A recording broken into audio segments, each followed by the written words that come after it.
Ahorita estaba conversando con el doctor tibetano, que es lo máximo. Si tienen la oportunidad y aprovechen que esté aquí, está aquí el doctor y es un gran doctor. La medicina tibetana tiene una mirada bastante diferente hacia algunas cosas. Es muy buena para encontrar aspectos que no necesariamente no son tan fáciles de identificar con la alopatía y creo que es un muy buen complemento, ¿no? Eh, y para algunas cosas son tratamientos un poquito más largos y les puede ayudar eh, bastante. Pero entonces es alguien que yo quiero mucho y admiro mucho. Estuvimos platicando un momentito y me dijo que desde la perspectiva de la medicina tibetana, meditar 5 minutos en el vacío y 5 minutos en la compasión es lo mejor que puedes hacer en tu vida. Entonces me dijo, no, ojalá que lo puedan hacer porque es lo que más les va a ayudar en la vida, no solo en esta, por supuesto, sino en todas las que siguen. Y con esa práctica, no solo te estás ayudando a ti, sino dijo, estás ayudando a billones de seres humanos en todo el universo, lo cual me pareció padricísimo. Y lo dijo de todo corazón. Entonces, vamos a estar haciendo pequeños ejercicios, por supuesto, eh, de bodhicitta relativa y bodhicitta absoluta. Pero ahorita quisiera que practicáramos juntos un poquito de shamatha. Hay diferentes maneras de practicar shamatha. Y a veces una de las cualidades que se describe cuando practicamos shamatha es sin esfuerzo, ¿no? Sin esfuerzo tiene muchas connotaciones, pero a veces lo que se nos olvida es que nuestra mente ya tiene una cualidad básica de cognición, ¿no? Entonces, a veces como que haces mucho esfuerzo para meditar, sobre todo la gente que ha hecho esto por mucho tiempo, a veces ese esfuerzo es muy importante, de hecho, como cuando empieza sobre todo, porque hay mucho lío, pero empezar a descubrir la dimensión con menos esfuerzo o de hecho sin esfuerzo, sobre todo para la gente que ha practicado por más tiempo, puede ser muy importante. Entonces me gustaría explorar un poquitito eso, sobre todo porque creo que les puede aportar algunas cosas. Entonces,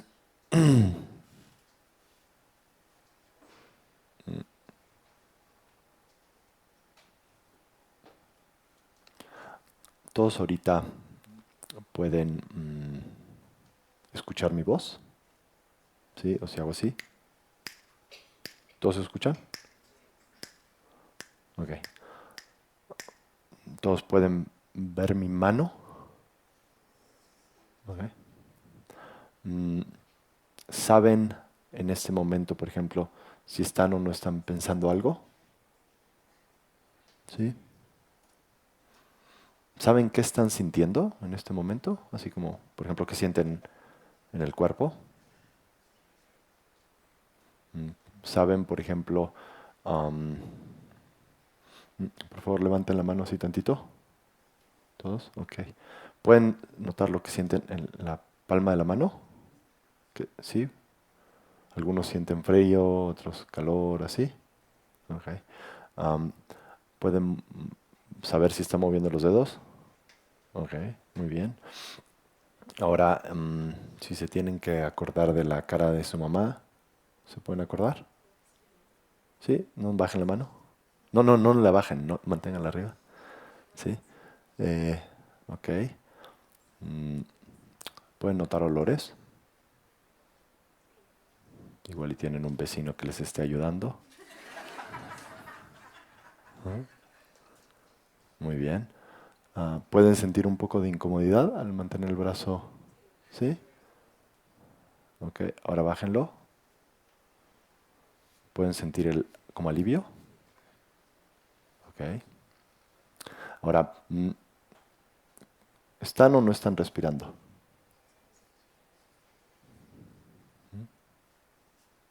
¿Y notan que están respirando? Eso es suficiente. Ahora simplemente quédense ahí en el respirar tantito. Sin hacer nada nuevo, ¿ok? No empiecen a hacer así, solo así como estaban.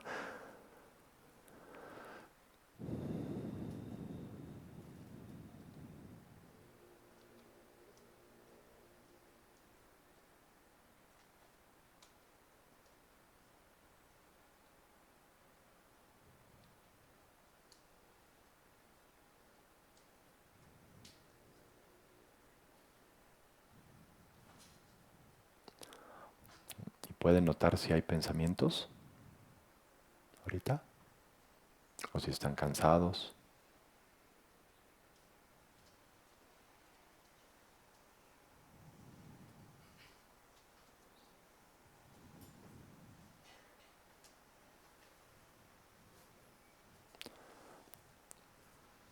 Y vean cómo de hecho todas estas experiencias están como cambiando todo el tiempo.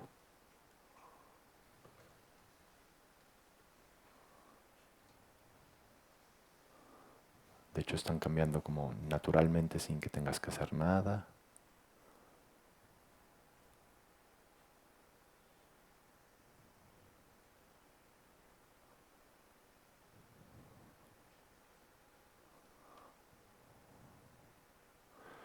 Si empiezan a sentir como que empiezan a meditar, dejen de meditar, no mediten. Y sobre todo si empiezan a sentir que como que se empieza a, como a constreñir.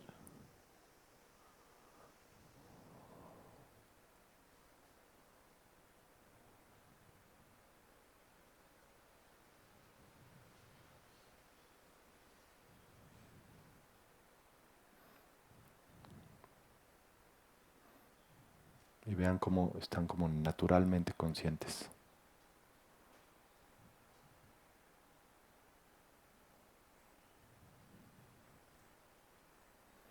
Si quieren mover los ojos, los pueden mover, no tienen que quedarse quietos.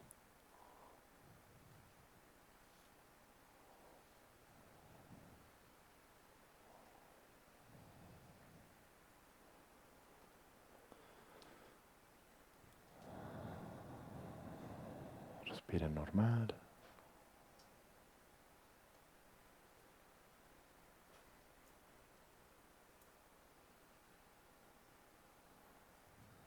Dejen que la atención esté en donde quiera estar. Ya puede ir a un sonido, a lo que sienten en el cuerpo, a un pensamiento, una emoción.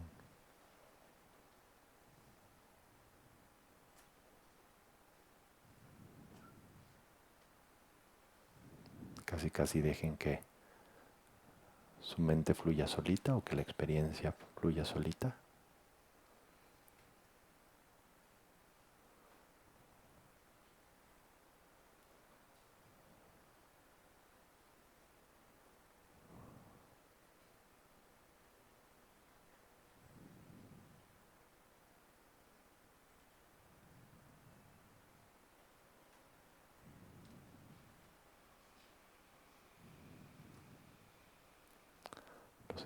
Los sentidos están abiertos, relajados, normales, de hecho.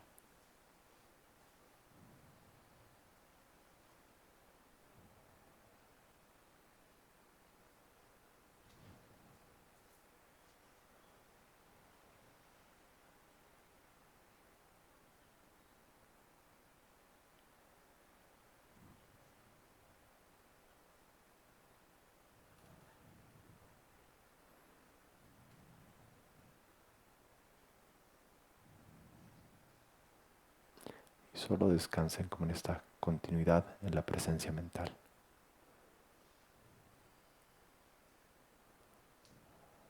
De hecho, eso ya está aprendido, la presencia ya está aprendida, solo tienen que descansar.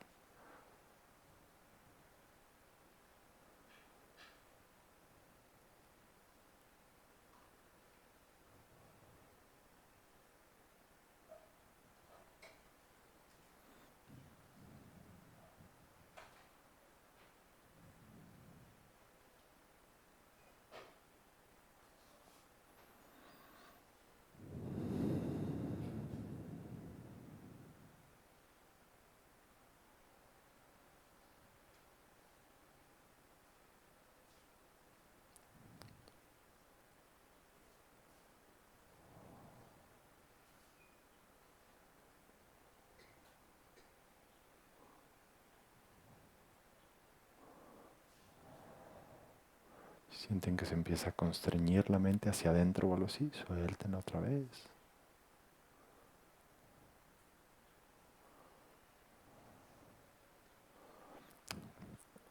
Si se enganchan con alguna experiencia, vean si pueden soltar un poquito. Y si no pueden soltar, de hecho, no se preocupen. Solamente obsérvense enganchados.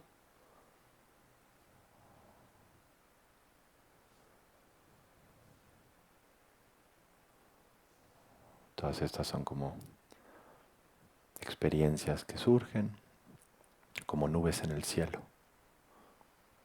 Nubes de diferentes colores, de diferentes texturas.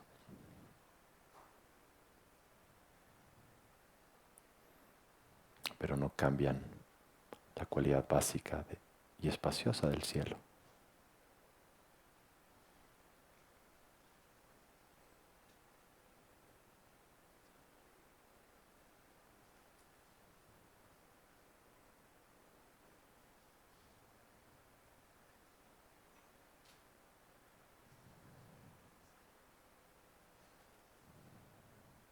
Están en constante movimiento, cambiando todo momento.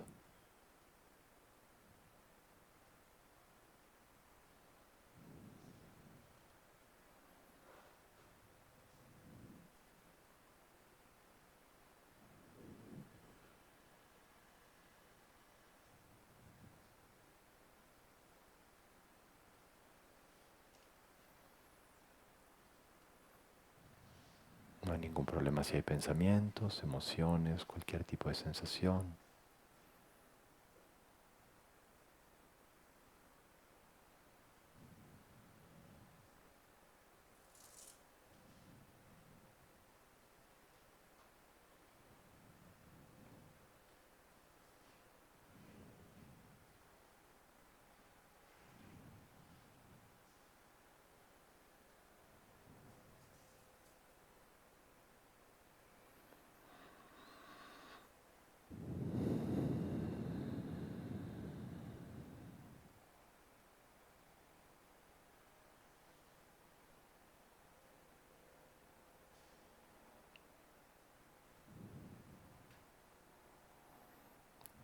Ok, tan tan.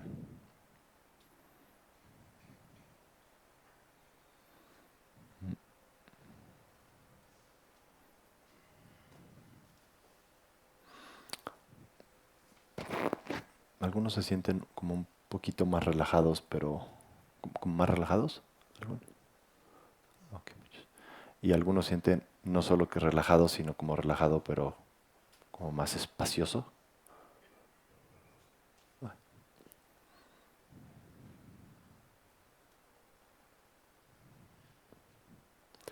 entonces,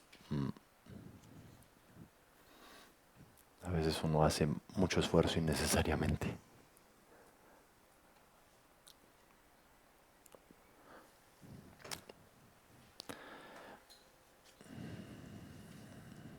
Entonces dice el texto.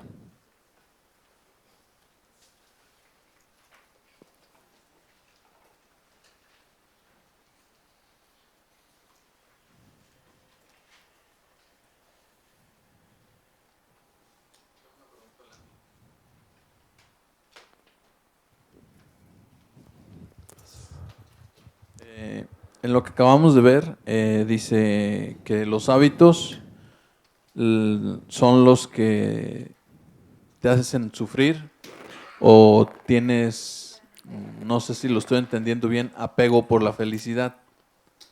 Entonces, ¿qué hábitos deberíamos de cultivar para tener una felicidad, no sé si moderada o acercarnos a la felicidad genuina? Porque como decías al principio, ¿para qué nos iluminamos si no vamos a estar felices, no? Ujú.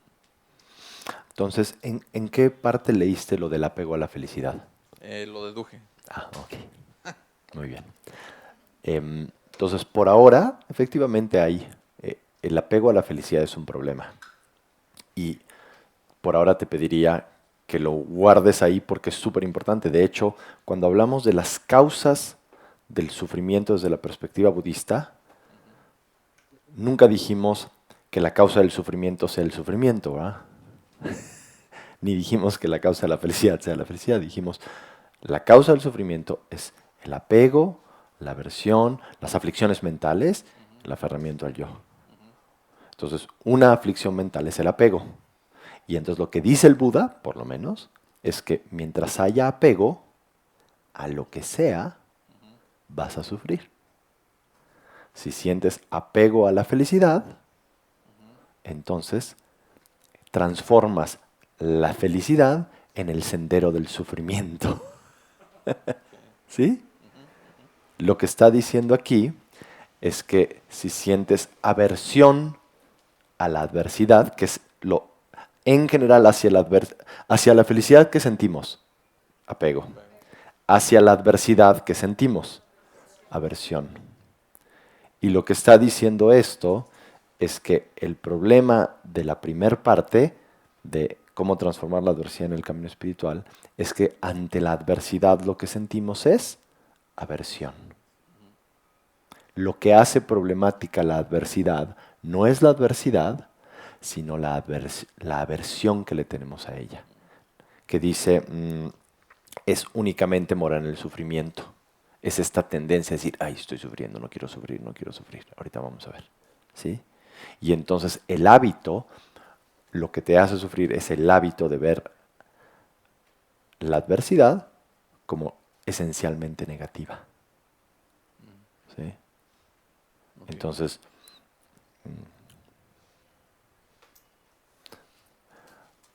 para una persona como yo, una crisis económica es una adversidad.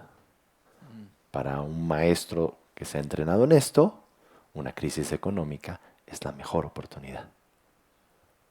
Okay. Y de hecho, cuando eso ocurre, entonces tienes una crisis económica. ¡Qué suerte! Me corrieron de trabajo, me quedé sin trabajo, me dejó mi esposa y me acabo de enterar que tengo diarrea. ¡Wow! ¡Qué oportunidad! Gracias, Budas, por haber satisfecho mis plegarias. Y ahora, gracias a esto, voy a trascender el sufrimiento. ¡Wow! Eso es el logro de esto. Lo que es interesante es que ese logro hace que vayas a donde vayas y estés donde estés, seas una persona feliz. ¿No? Tienes, el texto dice, estás imbuido del samadhi de los bodhisattvas que imbuye a todos los fenómenos de bienestar. Porque cuando te sientes feliz, dices, wow, qué suerte que puedo transformar esta felicidad en el sendero. Y cuando te sientes infeliz, dices, wow, qué suerte que puedo transformar esta dificultad. Y dices, wow, qué suerte, tantas dificultades, mejor. Y cuando se van tus dificultades, dices, uy, chale un poquito. Pero bueno, ahora tengo felicidad porque no hay dificultades y también puedo usar eso. Ok, no hay problema. Okay. ¿Sí? Sí. Entonces el texto dice, voy a empezar desde el principio. Siempre que estás afligido por seres sensibles o cualquier otra causa, acostumbras a tu mente a morar únicamente en el sufrimiento, incluso la circunstancia más insignificante te traerá una gran aflicción. Esto se debe a que cualquier actitud que cultives hacia la felicidad y adversidad por naturaleza se fortalecerá. Por lo tanto, al incrementarse el poder de la habituación gradual, eventualmente casi todo lo que aparezca te llevará al dolor y no habrá posibilidad de felicidad. Al no reconocer que esto se debe a tus propios hábitos mentales, culpas a las circunstancias externas y eventualmente las llamas del odio, las acciones malvadas, etc., se propagan sin parar. De este modo las apariencias surgen como enemigos. Es necesario entender plenamente que si los seres de esta era degenerada padecen de tantos infortunios, es debido fundamentalmente a su escasa capacidad de discriminación. Entonces, esencialmente, como resultado de los hábitos que has generado de aversión y rechazo a las dificultades, estas se hacen más grandes y cada vez eres más sensible a las mismas. Como te has acostumbrado a ver esto, cada cosa negativa que te pasa como algo malo, entonces cada vez estás más asustado de que te pasen cosas que no quieres que te pasen.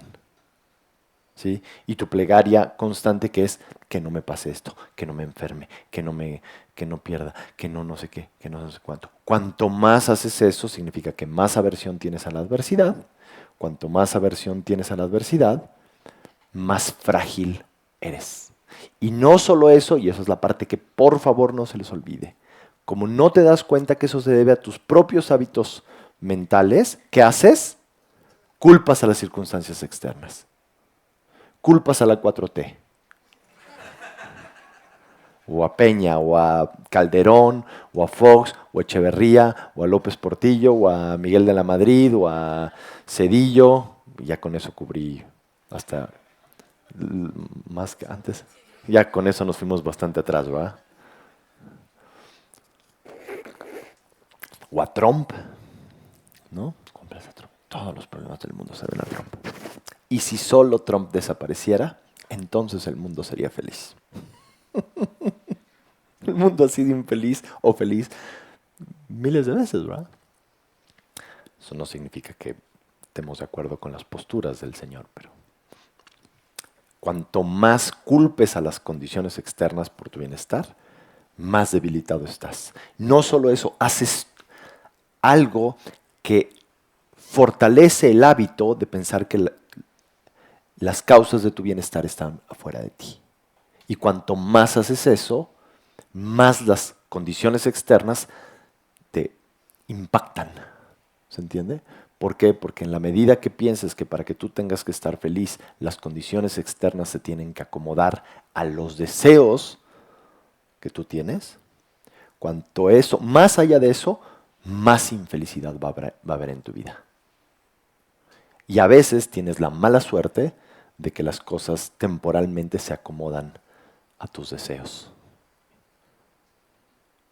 Temporalmente estás guapo o guapa. Temporalmente tienes tranquilidad económica. Temporalmente tu pareja es dócil e interesante a la vez.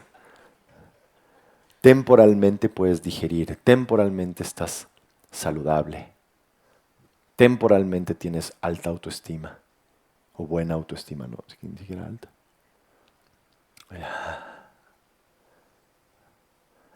Y eso viene con una sensación como agradable y dices, quiero más de esto. Como les diría Tony, citando a Mr. T, prediction, pain. Si le apuestas a que tu bienestar dependa de las condiciones externas, tú solito te estás alejando del sufrimiento. Y entonces lo que dice es, al no reconocer que que este sufrimiento que estás experimentando se debe a tus propios hábitos mentales y responsabilizas a las causas externas y te empiezas a pelear, le mientas la madre, haces no sé qué, tranzas. No dices, uy, la situación económica está muy difícil, pues que es el que menos me importa, pues a ese me friego. Y eso lo único que hace es que complica las cosas. Y dice, ¿sí? Sí.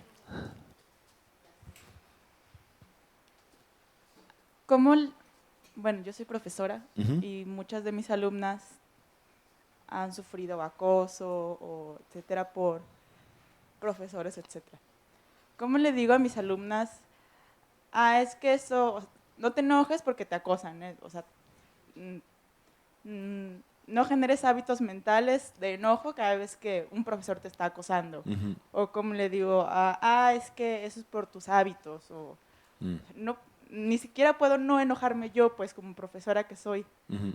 Entonces, no podría decirle, es que tienes que sentir empatía por tu acosador. Ujú. ¿Cómo se trabaja eso? Entonces, la primera cosa es no le vayas a decir algo así a tus alumnas. Por si las dudas. Esto es una práctica, de hecho, bastante avanzada, enmarcada en el sendero budista. Entonces, si no estás practicando el sendero budista, esto no necesariamente es pertinente. Definitivamente. Esa es como la primera cosa. Entonces, obviamente, y por suerte, hemos avanzado un poco en generar mecanismos y protocolos de qué hacer frente al acoso. Y yo creo que en ese contexto lo más importante es seguir esos protocolos que han sido diseñados y validados por expertos, que es qué hacer y entonces eso qué significa, pues inmediatamente lo reportas, te garantizas la seguridad de esta persona, el anonimato y un montón de cosas que hacer, ¿no? Y eso es como una parte. Y creo que no hay... Ahora, ¿cómo haces tú para no enojarte? Esa es una historia de diferencia. Entonces, lo primero que tendríamos que ver para ti es cuál es la adversidad en este contexto. Y podría ser que la adversidad es lo que esa persona, ¿no? O sea, hay más niveles.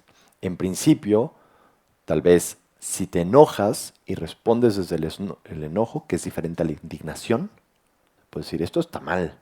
Y puedes decirle al profesor, oiga, no vuelva a hacer esto, por favor, porque lo mandamos al bote. Tenga precaución, ¿sí? Tal vez no se da cuenta de lo que está haciendo porque ha cultivado un hábito y ha sido socializado a ciertas cosas, pero esto no le gusta a nadie, ¿no? Ahora, ¿cómo se lo dices, en qué contexto y de qué manera depende de tu estado anímico? Y en la medida que tu estado anímico sea uno más balanceado, vas a poder comunicar eso de mejor manera.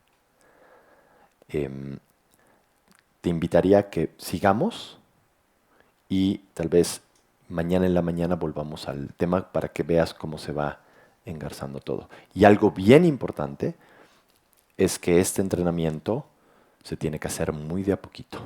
¿Eso qué significa? Una situación de abuso es una olota. Cuando recién empiezas, tienes que trabajar con el café frío, que te duelen las rodillas, que no te cedieron el paso para el café en Casa Tibet, que te peleaste con una persona, poquito a poquito, poquito a poco, y después, como algunos de nuestros maestros, puedes aplicar esto para pasar 22 años en un campo de concentración, siendo torturado todos los días. Pero eso es más avanzado. ¿Es posible? Pero a Garchan Rinpoche le tomó 7 años de retiro. 7 años, practicar. Entonces ya llegas, ves a tu torturador con absoluta compasión. ¿Piensas que la tortura está bien? No. ¿Piensas que está bien que la gente sea torturada? No. ¿No tomas medidas para que el torturador deje de torturar? No tomas medidas. No, o sea, sí tomas medidas. Pero en tu fuero interno, todo eso que pasó, en vez de endurecerte, de angustiarte y de hacerte más reactivo, te hace más compasivo, más bondadoso, más sereno, con menos importancia personal, con menos aferramiento al yo, con menos aflicciones mentales, más feliz. Entonces, eso que pasó te acerca al despertar. Y cuanto más cerca estés tú del despertar, más puedes ayudar a otros. Entonces puedes estar ahí incansablemente para todas tus alumnas. No solo para todas tus alumnas, también para los maestros, que ahora les toca estar del lado de ser el acosador. Si te esperas tantito, les toca ser los acosados, porque no hay nada que acontezca sin causas y condiciones. Nada. ¿Se entiende lo que estoy diciendo? Entonces ahorita, y entonces cuando ves más amplio, dices, todos merecen compasión, ¿no? Tal vez a uno lo tenemos que meter en el bote ahorita, pero eso no significa que no sea digno de compasión, porque todos carecemos de existencia inherente, porque no hay nadie que sea esencialmente malo. Y entonces cuando reconoces eso, dices, ah. Y yo creo que la gente que ha estado en los reclusorios puede con toda claridad ver que una persona que esté en la cárcel no es un mal ser humano, ¿verdad? Simplemente cometió errores. Hizo acciones que son desafortunadas y que no es. Pero como seres humanos, casi igualitos a nosotros. Y sin duda, si nos hubieran puesto las madrizas de niños que posiblemente les pusieron a esas personas, o la negligencia, es decir, no tener a nadie que te dé amor, seríamos mucho peores. O sea, yo sé que si no hubiera sido porque estuve sopeado en amor incondicional toda mi vida, ya soy bastante, pero sería un peligro para México. Gracias a que de chiripa fui sopeado en un amor ridículo que hoy no soy un sociópata. ¿Te quitan eso? ¿Te quitan besos y amor constante de tus papás, aunque seas un insoportable por años? Y de tus abuelas y de tus tíos y de tus maestros y de... Y, por ejemplo, en el municipio de Escobedo, donde estamos trabajando ahí con Atentamente, en Nuevo León, la presidenta municipal es una mujer muy interesante, muy involucrada en el tema de la violencia. Decía, no hay una sola persona que esté involucrada, no hemos encontrado una sola persona involucrada en el crimen organizado que no haya experimentado violencia familiar. Ni uno. O sea, no hay... De hecho, eh, tienen un programa donde después de los 12 años, si cometes una falta administrativa después de los 12 años, inmediatamente apareces en el sistema y te asignan un tutor para ver qué onda contigo. Es uno de los programas de prevención de la violencia más sofisticados. Tiene premios internacionales y lo fuera. Ahorita tienen 800 chavos entre 12 y 18 años en el municipio de Escobedo porque ese son el grupo de mayor riesgo. Una vez que tuviste una falta administrativa, la probabilidad de que seas reclutado y que entres al crimen organizado se quintuplica, me parece.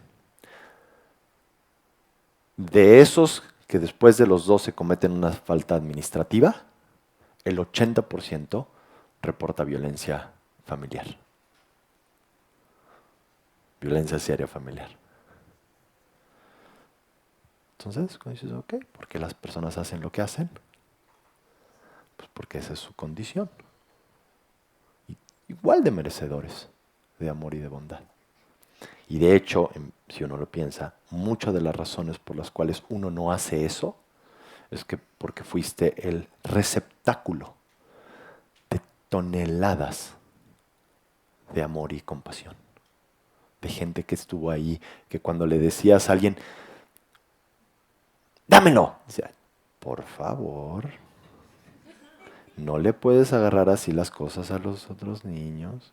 A ver, Juanito, o a ver, Leandrito, no puedes pegarle a todos. O sea, no es esa la manera, aunque eso sea lo que quieras hacer. A ver, te voy a dar algo para que le pegale esto en lo que te calmas. Es lo que hacían mis papás conmigo de niño, era la terapia, ¿no? Y luego un maestro que te enseñó, no, mira, respetar a los demás está padre, y te lo muestra con el ejemplo. Y cuando no respetas, en vez de que te dé un bofetón, te lo vuelve a explicar. Y si no fuera por todo eso, muchos de nosotros, en mi caso sin duda, estaríamos en el bote o prófugos de la justicia.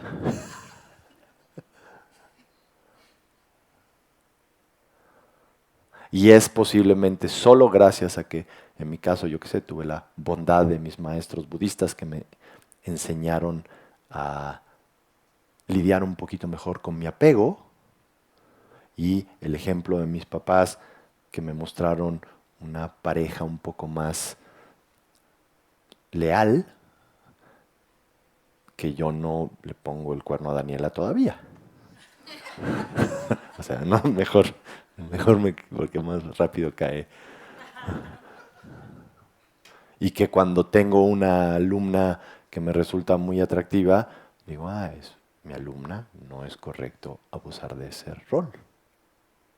Pero es solo porque recibí un montón de instrucción que me ayuda a hacer eso. ¿No? Los perros no hacen eso. ¿No? Un perro ve a una perra sabrosa y se la avienta, la muerde, le pega, o sea, ¿no? Y si nos remontamos 150 años atrás, en este México, robar mujeres como si fueran mercancía no era, ¿no? ¿Qué cambió? Pues que hay una cultura que nos enseña.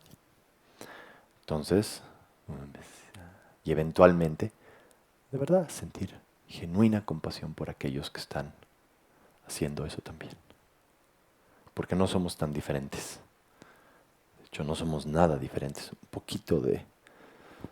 Te dieron más chocorroles y menos papaya y...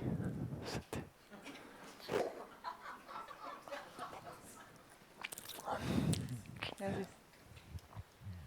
¿Ok? Entonces, esta parte donde dice, es necesario entender plenamente que si los seres de esta era degenerada padecen de tantos infortunios, es debido fundamentalmente a su escasa capacidad de discriminación, es un insulto velado. Pues te está diciendo, sufres porque eres un idiota. Y de hecho, esa es la premisa budista, ¿no? Que eres un idiota. O sea, si estás sufriendo es porque eres un idiota. En el buen sentido de la palabra. Porque estás viendo las cosas de manera distorsionada. No eres el más listo, aunque hayas sacado 10 en la escuela. De hecho, esa es el antídoto a los que somos orgullosos de nuestra capacidad intelectual. Dice, pues sí, serás muy listo y no sé qué, pero sigues en el samsara, chato, así que tan listo no eres. Tal vez sacaste un premio Nobel, pero sigues igual de atorado en el samsara, ¿no? Y luego dice, por lo tanto, el significado, entonces, como no somos los más listos, sufrimos, ¿no? Y como no somos los más listos, el tercer Dodrup Chen nos dice, bueno, te voy a explicar qué significa no verse afligido por los obstáculos creados por enemigos, enfermedades o espíritus malvados. Entonces dice, por lo tanto, el significado de no verse afligido por los obstáculos creados por enemigos, enfermedades o espíritus malvados no es que uno evite el sufrimiento de enfermedades y demás o prevenga que ocurran en el futuro. Más bien significa que estas circunstancias no surgirán como obstáculos para que sigamos el camino espiritual. Entonces, si tu fantasía era que como resultado de esto ya no vas a tener adversidades, ¿qué te dice el tercer Dodrup Chen? No es eso. Entonces, si haces esto, no te vas a dejar de enfermar, no vas a dejar de tener gente que chismorree o que diga cosas negativas, tu jefe no se va a volver más buena onda, tal vez tu esposa te ponga el cuerno, tal vez pierdas tu trabajo. Eso no lo vamos a necesariamente cambiar. Lo que sí vamos a cambiar es que estas circunstancias no será un obstáculo para tu sendero espiritual. Por el contrario, será una ayuda. Cuando la circunstancia se vuelve una ayuda, entonces tu vivencia subjetiva de la misma cambia. Entonces, la próxima vez que te abandone tu pareja, en vez de que, ay, ¿por qué a mí? Así, ¡qué suerte! Y era el que querías, o sea, no querías. ¡Wow! ¡Qué suerte! Gracias a esto, un paso más cerca del despertar.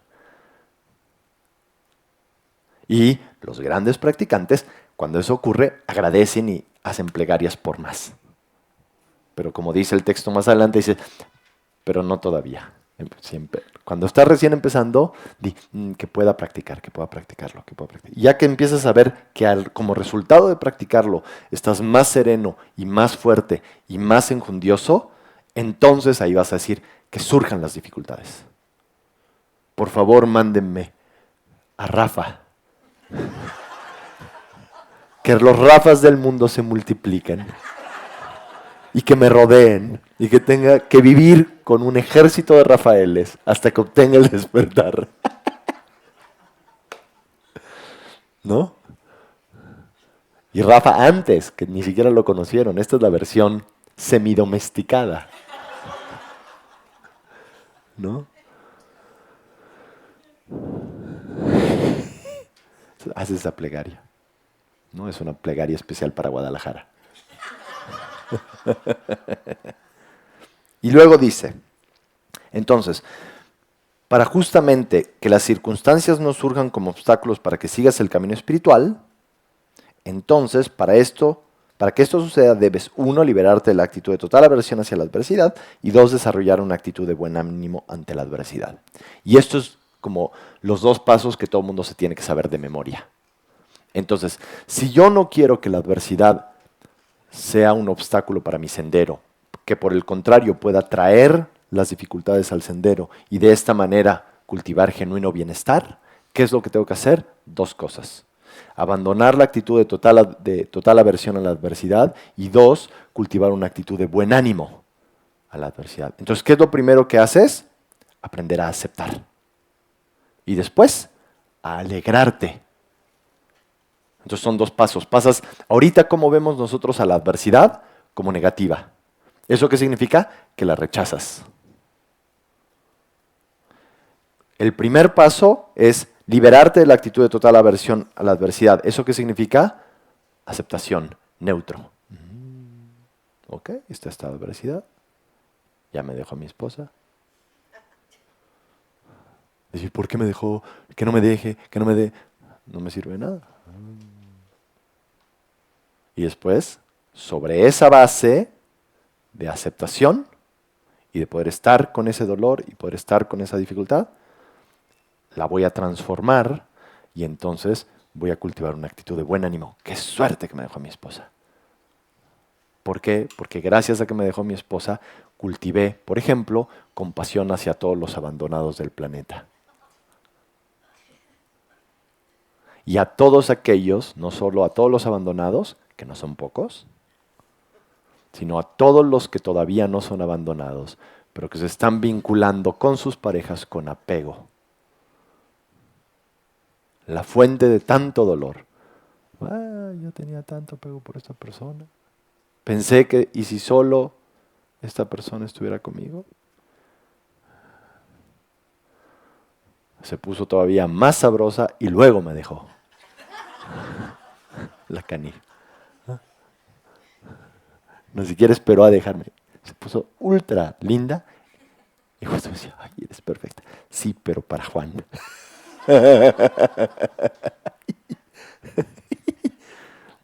Si alguien está pasando por ese momento, no es tan gracioso.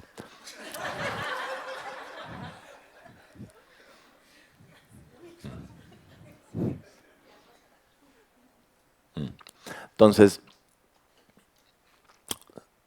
primer paso. Entonces te liberas de la actitud y luego cultivas una actitud de buen... Perdón, te liberas de la actitud de total aversión y luego desarrollas una actitud de buen ánimo. ¿Cómo hacemos para liberarnos de la actitud de total aversión a la adversidad? Y eso es lo que nos explica el tercer Todruchen en lo que sigue. Dice, liberarse de la actitud de total aversión hacia la adversidad. Reconoce una y otra vez la inutilidad y el gran detrimento de la miserable ansiedad que experimentas por considerar la adversidad como algo meramente desfavorable. A conciencia, acostúmbrate a esta poderosa resolución. A partir de ahora, no importa la adversidad que surja, no temeré. Practica de esta manera, cultivando una gran valentía. Entonces dice, reconoce una y otra vez la inutilidad y el gran detrimento de la miserable ansiedad que experimentas por considerar la adversidad como algo meramente desfavorable. Es decir, considera la inutilidad y el gran detrimento de la aversión a la adversidad. ¿No? Entonces, para este momento es bien importante distinguir dos cosas, porque si no se van a hacer unas bolas bárbaras con esta práctica. Una es la adversidad y otra es la aversión a la adversidad. Son dos cosas diferentes. Entonces me gustaría, piensen en su ejemplo. ¿Ya tienen un ejemplo? ¿No? Entonces, tomemos un ejemplo, situación económica, que para muchos de nosotros puede ser un problema. Por ejemplo, para nosotros, para un servidor ahorita, la situación económica ha cambiado un poco y está un poco más adversa, ¿no? Entonces, la situación adversidad, por ejemplo, en mi caso, yo trabajo en Atentamente y desde abril no cobramos. Porque no tenemos, porque nos quedamos sin flujo y se cayeron algunos proyectos, ¿no? Entonces, esta es no cobro desde abril, la adversidad. ¿Sí? ¿Y esta qué es? La aversión. ¿Qué es la aversión? No quiero que esto pase. Debería ser diferente. ¿Cómo puede ser? ¿Y si ya no cobro para el resto de mi vida? ¿Qué me va a pasar? ¿no? Nada, pues al principio voy a estar más flaco. Que no está mal. ¿No? Esta es lo que no quieres que pase y esto es el deseo de que no quiere que pase, ¿sí? O sea, esto es lo que llamas la adversidad, algo que está ocurriendo, por ejemplo, no hay flujo en la organización. Y entonces los primeros que dejan de cobrar, pues es la dirección, para poderle seguir pagando al resto, y entonces esta es la adversidad. Y luego es esta el no querer que esto pase, rechazo. ¿Sí? Y entonces, esto lo que te dice es, fíjate en la inutilidad y el gran detrimento que eso te genera. No este. Esto es solo una situación, un fenómeno. Esto es la manera en la cual tu mente se vincula con esto. ¿Sí? ¿Cuál es el fenómeno? Te dejó tu pareja. Esa es la adversidad. La aversión a la adversidad es, ¿cómo puede ser que me dejó? No me dejó. ¿Qué van a pensar otros? Eso es aversión a la adversidad. ¿Sí? Y entonces son dos partes. Tienes que pensar en la inutilidad de esa aversión y el gran detrimento. ¿Sí? Porque si piensas en esas dos cosas, es bien fácil dejar ir la aversión a la adversidad. Es decir, ¿cómo dejas ir, que es el que es problemático? A través de darte cuenta que te lastima y no te sirve para nada. ¿Por qué cuando te lastima y no te sirve para nada lo sueltas? Justamente por eso, porque te lastima y no te sirve para nada. Les voy a dar un ejemplo. Podemos hacerlo con la pareja o con un empleado. ¿Qué prefieren? ¿El ejemplo con pareja o con un empleado? ¿Cuántos con pareja levanten la mano? ¿Cuántos con empleado levanten la mano? Uy, está un poco parejo, ¿no? A ver, otra vez. Pareja. Empleado.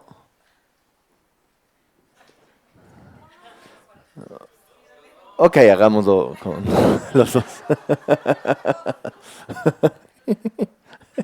Ok.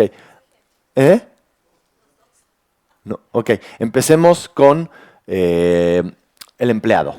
Entonces, supongamos que tienes una empresa y en tu empresa tienes un empleado que es súper mal encarado, te habla mal, te mira feo, no sé qué, pero es súper eficiente, ¿no? O sea, saca toda la chamba que tiene que sacar. Entonces, te lastima por un lado, o sea, te trata mal, pero te sirve para algo, te saca todas las cuentas. Por ejemplo, es tu contador, pero tiene las cuentas impecables. ¿Lo corres o no lo corres? Pues no es obvio, porque te cae mal y es medio insoportable y te hace sentir mal, pero te sirve para algo, te mantiene las cuentas al día. Muy bien. Por otro lado, en la misma empresa, tienes uno que no es muy bueno para casi nada, pero es la buena onda. Siempre está de buen humor, te hace sentir bien, tiene siempre la mejor actitud. Tienes que luego hacer todo de vuelta y lo que fuera, pero es la buena onda. ¿Lo corres o no lo corres? Pues tampoco es obvio, porque igual no es muy eficiente como el otro, pero aporta mucho al clima laboral y es muy lindo. Entonces, no lo corres. Ahora, ¿qué pasa si el contador, que es insoportable, encima no lo hace bien? O sea, si encima es igual de ineficiente que el otro, es mal encarado y hace mal su trabajo, ¿qué haces? Lo corres. No hay ninguna duda sobre eso, ¿verdad? No hay ya, te corro, porque me lastimas y no me sirves para nada. Llevémoslo a la relación de pareja. Imagínate que tienes un esposo o una esposa que ya no te trata muy bien, pero paga las tarjetas, la colegiatura, el seguro, tiene la casa, te da el coche, te paga vacaciones y te resuelve un montón de cosas. ¿Lo dejas o no lo dejas? no está novio y dices, no, pues necesito quedarme un rato más por los niños, yo qué sé. ¿No? Y mucha gente, de hecho, se queda en relaciones que cuando ya no se tratan bien, porque hay utilidad. Ahí es una relación utilitaria. Yo cuido a los niños, tú pones la lana, o algo por el estilo. ¿No? Por otro lado, puedes tener un esposo o una pareja que sea un bueno para nada, pero la buena onda. Como un novio hippie, ¿no? Entonces, no trabaja mucho, hace, ¿cómo se llama? Hace unos dibujitos que no sé qué, no trabaja, pero cuando llegas tiene como una hortaliza chunga en la casa, pero cuando llegas te dice, ay mi amor, te hice un té de manzanilla con la y una coronita de flores que está así todo medio... Pero es lindo, ¿no? Y no paga la renta, no paga Netflix. Pero cuando llegas te sientes bien, porque aparte en comparación a él, tú eres una máquina de producción y perfección, ¿no? O sea, en comparación al otro, que tengas un trabajo y que te hace sentir muy bien. Entonces tampoco te separas necesariamente, aunque no necesariamente aporte mucho para la renta, ¿no? Ahora, si el hippie que no trabaja y que tú mantienes, cuando llegas a la casa, te dice, qué gorda estás y ve por comida, es un patín en el culo. ¿No? O sea, lo único que me faltaba es que tú, hippie del mal, yo estoy pagando todo y encima me tratas mal, pues no me aportas nada, literalmente. ¿Sí? Hippie, bueno, pues. Sí, yo no conozco al novio de nadie, así que no, ni a la novia. Pero claro, estás manteniendo a la chava y la chava encima llegas y te trata mal, le dices, no, pues ya estuvo, gracias. ¿No? Entonces, la aversión a la adversidad es como el hippie mal encarado o como el contador ineficiente. Te lastima y no te sirve para nada. Leamos lo que nos dice el tercer Dodrupchen. Dice, la inutilidad de la aversión a la adversidad. Si la adversidad puede corregirse, no hay necesidad de sentirse abatido. Y si no puede remediarse, no hay beneficio en estar triste. Es decir, sentir aversión a lo que estás pasando no te ayuda a resolverlo mejor. Por ejemplo, en mi caso, ¿puedo en este momento resolver la situación económica atentamente? Pues estoy haciendo literalmente todo lo que puedo. Ahora, ¿puedo obligar a la gente a pagarnos o a contratar o a darnos dinero? No. ¿Tiene sentido sentir aversión a eso? No, de hecho no me ayuda. Y cuanto más aversión siento, más grande se hace el problema. Entonces, no me sirve de nada. Puedo hacer exactamente lo mismo para intentar resolver el problema, si es resoluble, tranquilo, sin aversión. ¿Más o menos? Y después veamos el gran perjuicio de tener esa aversión. Si gracias a la fuerza de tu mente no reaccionas con ansiedad, te será fácil experimentar y manejar incluso una mayor adversidad, como si fuera tan ligera como lana de algodón. Por otro lado, si reaccionas con ansiedad, te verás insoportablemente oprimido por un dolor abrumador al enfrentar incluso una adversidad menor. Es decir, ¿qué ocurre? Tu aversión, el no querer sentir lo que estás sintiendo, el no querer que pase aquello que te está pasando, lo único que te hace es sentirte insoportablemente oprimido por un dolor abrumador. Lo que te está abrumando no es la situación, sino la aversión y el rechazo que tienes a la misma. El querer que cambie a un ritmo que no es al ritmo que tú decides. ¿Se entiende lo que estoy diciendo? Me quiero curar al ritmo que yo quiero. Buena suerte. ¿No? Quiero que la situación económica de atentamente mejore en el tiempo que yo quiero. Porque sí, un mes está bien, pero ya 8 no. 8 ya no.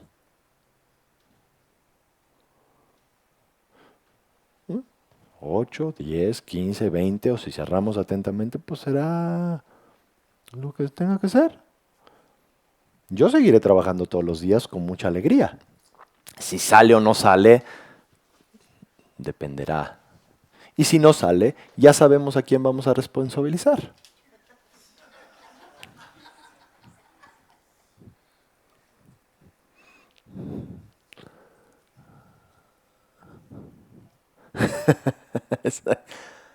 Entonces, cuando te das cuenta que esa versión te lastima y no te sirve para nada, sueltas la versión. ¿Y qué queda? Entonces, esta es la adversidad, esta es la aversión. Y ahora lo que estoy viendo es, esta aversión a la adversidad me lastima porque hace todo más grande y me hace sentir dolor innecesario y no me ayuda a resolver esto. Entonces, ¿qué hago con esto? Lo dejo ir y me quedo con esto. Con la adversidad. Y te puedes quedar con el dolor, con la angustia. Pero no con la angustia de estar angustiado. No con el temor de estar angustiado. ¿Dónde te quedas? Aceptas. ¿Ok? Esto es lo que está pasando ahora. Y ya no hay rechazo. Ya hay solo hay un fenómeno, algo que está pasando. Me dejaron. Y siento feo. Pero así está bien. Porque no querer sentir feo solo me hace sentir peor y no lo resuelve. Me duele la rodilla, tengo dos sopas. O estiro la pata o me aguanto. O voy con el doctor tibetano. Por favor, de mi nombre me dan un porcentaje. No, pero es lo máximo, la verdad. Entonces, eso es lo que ocurre si dejas ir la aversión a la adversidad. Y luego dice, te sigue explicando, dice, por ejemplo, mientras piensas en una persona muy atractiva, aun si intentas detener el deseo, únicamente te desgastas. De la misma manera, al concentrarte en los aspectos dolorosos de alguna situación adversa, serás incapaz de desarrollar un sentido de fortaleza. Entonces, ¿qué te está diciendo? Te está diciendo, supongamos que no quieres sentir mucho apego por alguien, ¿no? Por una persona que te resulta muy atractiva. Imaginemos un actor o una actriz muy atractiva. ¿Me pueden ayudar con alguno? Brad Pitt, ok, eso. Es que hay gente más joven y ya Brad Pitt para algunos ya está un poco cascado. Anita, ya nos balconeamos con... pero supongo... ¿quién sale ahora en la...? Jude Law, pues también está ya grande, ¿no? No me digas que Frank Sinatra.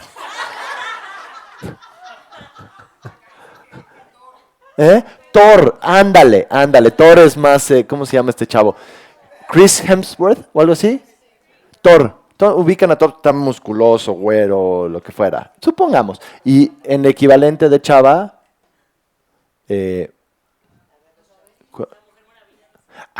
sí, la Mujer Maravilla. Gal Gadot. Eso está más de... Sí, definitivamente. Gracias, Rocío. Sí, me acordé. Es muy guapa, ¿no? Gal Gadot, la Mujer Maravilla. ¿Sí? Y Thor. Entonces, supongamos que es tu vecino. Porque así en la tele es muy... Es tu vecino, ¿no? Y estás casado. Imagínate tener a Gal Gadot de vecina, ¿no? Entonces... Y encima es la buena onda. Y entonces te dice, ay, hola, buenos días, no sé qué. Y en mi caso, supongamos que yo estoy casado. Y entonces no quiero sentir tanto apego por Gal Gadot. Primero, porque es un sufrimiento tremendo. Y segundo, porque no me parece lindo con Daniela. Y no importa, ¿no? Entonces dices, no quiero sentir tanto apego con Gal Gadot. Ahora, si yo no quiero sentir apego por Gal Gadot, al mismo tiempo que digo... Oiga, dice, mira su sonrisa y qué bonita está. Ay, cuando hace así, se avienta el... solamente te desgastas. O si estás intentando, tienes de vecino a Chris, ¿no? Y entonces dices, no, estás ahí con tu esposo que pues, es más normal, digamos. ¿No? Y dices, no, y el otro parte es la buena onda y se saca la playera y te está, ¿cómo se llama? Limpiando, sudado. Y tú quieres no sentir apego, es muy difícil si al mismo tiempo que estás imaginando, no sé si que hay, imaginen las mujeres, yo ya lo estoy imaginando con wet t-shirt, pero o lo que fuera, es muy difícil que simultáneamente estés atendiendo a lo que se te antoja de Thor, ¿no? Y que te lo estés imaginando revoleando el martillo y te sostiene así con firmeza y a dulzura y te mira y no. Es muy difícil porque estás atendiendo a aquello que te produce apego. ¿Qué tienes que hacer si quieres disminuir el apego que sientes por Thor? No le pongas atención a los aspectos positivos de Thor. O de, no te fijes en, supongamos que eso pensar, no te fijes en sus músculos, en sus pectorales, en su trasero, no sé qué, en su sonrisa cautivadora, en sus ojos profundos. No te fijes en eso. Exacto, más bien atiende a la parte de adentro de su nariz, por ejemplo. Y entonces en vez de estar viendo su point así, métete ahí en su nariz y ve sus moquitos. E imagina un moco anfibio. ¿Saben cuál es el moco anfibio? Duro afuera, de estos que son como, que salen como, cuando los sacas se te despega una parte del cerebro como por aquí. E imagina eso en Thor o la cerilla de la oreja de Thor y entonces estás ahí y prestas atención a la cerilla y es como apestosita y haces eso y como que baja el apego, ¿verdad? Salvo que estés muy perturbada y dices, ay, esa cerillita de Thor. ¿No? O pon atención en otra cosa. Si pones atención en otra cosa, inmediatamente el apego baja. Porque el apego se nutre de lo que se llama la atención inapropiada, que es que te quedas pegado en una sola parte. ¿No? Entonces, si hay una persona y dices, hay algo que te resulta muy atractivo de esa persona, te quedas enfocado en eso y dejas de ver todo lo demás. No solo eso, enfocas en eso y lo proyectas a todo lo demás. Entonces, guapo y dices, buena persona, inteligente, buen papá, sensible. Tiene lindos ojos, ok, si está mamé y el resto no sabemos. Pero el apego hace eso. ¿Sí? La aversión hace exactamente lo mismo, pero en su contraparte. Se enfoca en lo negativo y lo agranda. Entonces, si quieres cultivar fortaleza, no te enfoques en lo negativo, porque es tanto como querer generar fortaleza de, ¿qué es lo que dice? ¿No? Dice, de la misma manera, al concentrarte en los aspectos dolorosos de alguna situación adversa, serás incapaz de desarrollar un sentido de fortaleza. ¿Por qué? Porque eso de atender a lo negativo te está desgastando de la misma manera que atender a lo positivo te hace que el apego se agrande. ¿Se entiende? Y entonces dice el texto, así al igual que en las instrucciones para custodiar las puertas de los sentidos, en la presencia de la adversidad no debes estar absorto en sus características. Por el contrario, acostúmbrate a dejar que la mente permanezca en su estado natural, tal cual es, y permite que descanse en su propia naturaleza. Entonces, cuando estamos experimentando una adversidad,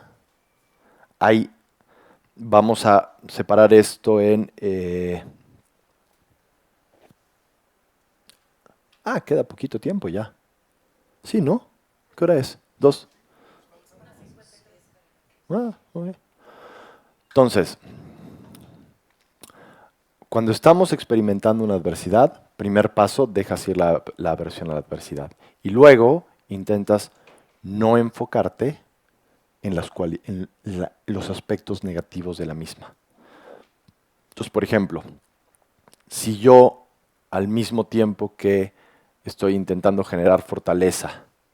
Me pongo a pensar, uy, no hay flujo, ya no nos alcanza. Antes podíamos comprar golosinas y cosas dulces para todo mundo en la oficina y ahora solo tenemos pasitas de chocolate y y antes podíamos, no sé qué, había un montón de gente, todos contentos. Ahora solo somos 3 y no tenemos no sé qué. Si te enfocas en eso, en lo negativo, entonces tú solito te estás abatiendo, te estás dando como con un palo. ¿Qué haz? Pon tu atención en otra cosa. Tienes varias opciones. Una, aprecia lo que todavía hay. Enfócate en lo que sí hay. Por ejemplo, en mi caso, digo, cuando estoy en la mañana meditando, digo, estoy en un palacio. O sea, en mi casa,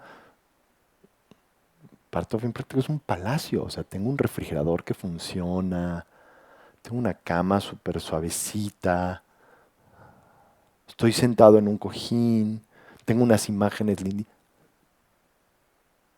No está pasando realmente nada ahorita. Todavía tengo para comer, ¿no? Yo he vivido de arroz y frijol por años, no frijol, dal, eh, lenteja, sin ningún problema. Muy feliz en un cuartito de 3x3, sin ningún problema, completamente feliz. No pasa nada. Oye, ¿y la situación económica? Tienes que mantener a tus papás. Bueno, pues ya veremos qué pasa cuando, ¿no? Comeremos primero menos helado y después veremos. Una casa más chiquita, luego una más chiquita, y luego una más chiquita, y luego una más chiquita. Y si llegas a una casa suficientemente chiquitita, ya te tocan los fondos de apoyo. Ya te tocan, ¿ok? Y a mí así vive muchísima gente, ¿ok?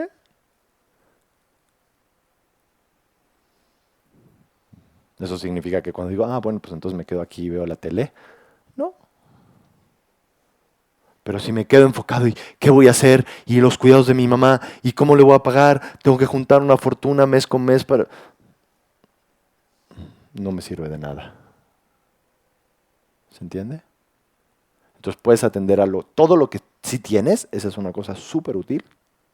Otra es, pon tu atención en algo más neutro como el respirar. Otra, si tienes una práctica tántrica, pon tu atención en Tara, por ejemplo. ¿No? Entonces, en vez de poner tu atención en tus problemas, visualiza a Tara encima de tu cabeza y visualiza a Tara. ¿Por qué? Porque como decía William James, aquello que atiendes es tu realidad. Si estás absorto en no voy a poder pagar, no ha ni pasado, ¿no? Y todavía tengo un poquito en la de ahorro. Todavía unos meses aguanto, ¿no? Y estoy haciendo todo lo mejor que puedo. ¿Ok? Tara. ¿No? ¿Y qué haces? Pones tu atención en otra cosa. ¿Y qué generas con eso? Fortaleza. Porque si me quedo enfocado en lo negativo, no es que salgo a trabajar mejor, salgo a trabajar peor.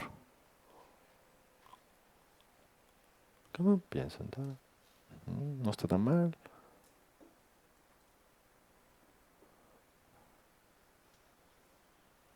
Y así no maltrato a mis compañeros de trabajo, no me pongo como loco, no paso por mis principios éticos. Por ejemplo, no le voy a decir algo a alguien que no es, no voy a empezar a pensar, porque aparte la mente es muy canija, ¿verdad? Entonces cuando empiezas a decir, a ver, ¿cómo hago? Y, no, bueno, pues a este le cobro un poco más y a este le digo que sí lo voy a ayudar, aunque sé que no lo puedo ayudar, y no. Y a ver cómo manipulo a Anita, que sé que tiene mucho dinero, y le voy a regalar mi reloj para que me regale 3. ¿No?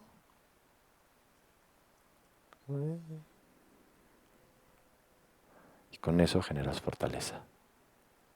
Te quedas tranquilo. Y cultivas de verdad profunda calma. Profunda, profunda, profunda calma. Y puede ser con una situación económica, con la enfermedad, con problemas interpersonales, las enfermedades de tus seres queridos.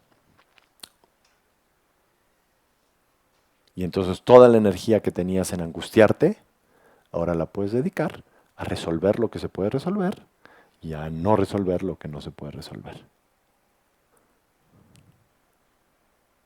¿Más o menos?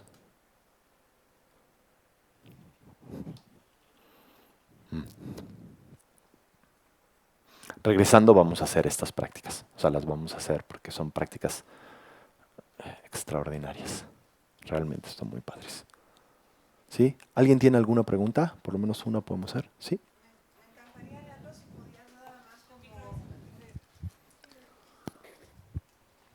La aceptación, la diferencia entre aceptación y resignación, creo que vale mucho la pena como aclararlo. ¿Y cuál es? Tú eres el maestro.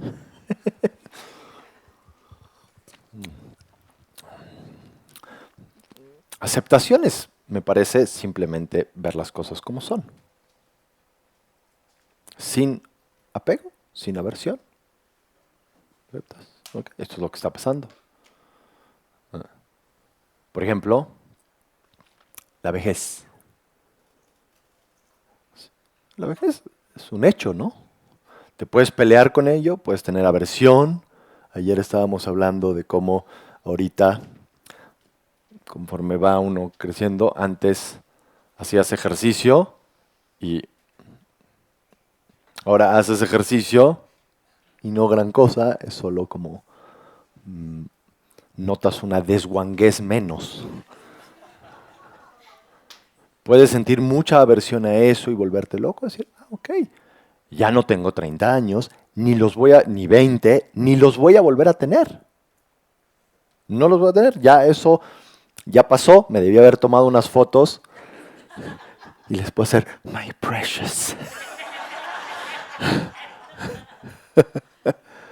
Ya pasó. ¿Sabes? Ahora sí, tengo otro cuerpo y ya no es como el de antes. Eso es aceptar. Resignarte es decir, pues ya, ¿para qué voy al gimnasio, no? ¿Qué más da? Lo que cambia, me parece, es la expectativa y qué haces con eso. Entonces, si yo me resignara a la situación económica diría, bueno, pues ya. Ya no. Pero no, de hecho, trabajo más ahora que antes, ¿no? Y estoy igual de contento. Sigo chambeando y porque creo en el proyecto y creo que realmente y lo veo temporalmente como una coyuntura que acontece en todo el país. Digo, pues le sigo dando. Pero acepto que así es ahora, ¿no? Y seguiré haciendo ejercicio, aunque los efectos no sean los mismos, sean más modestos o diferentes, ¿no? Y posiblemente tenga que cuidar más lo que como ahora y tenga que hacer más ejercicio simplemente para estar un poco menos peor. Ni siquiera ya para mejorar, sino para decir, ok. ¿Eso es más o menos? Sí, yo creo que es eso. Aceptación es bien padre. Y de hecho aceptación, en este contexto, es el preámbulo para la transformación. Entonces no te quedas solo en aceptar, que no está mal. Es el preámbulo para que la transformación venga desde la serenidad y no desde el temor. Sobre lo cual hablaré regresando de la comida. ¿Ok? Provecho para todos.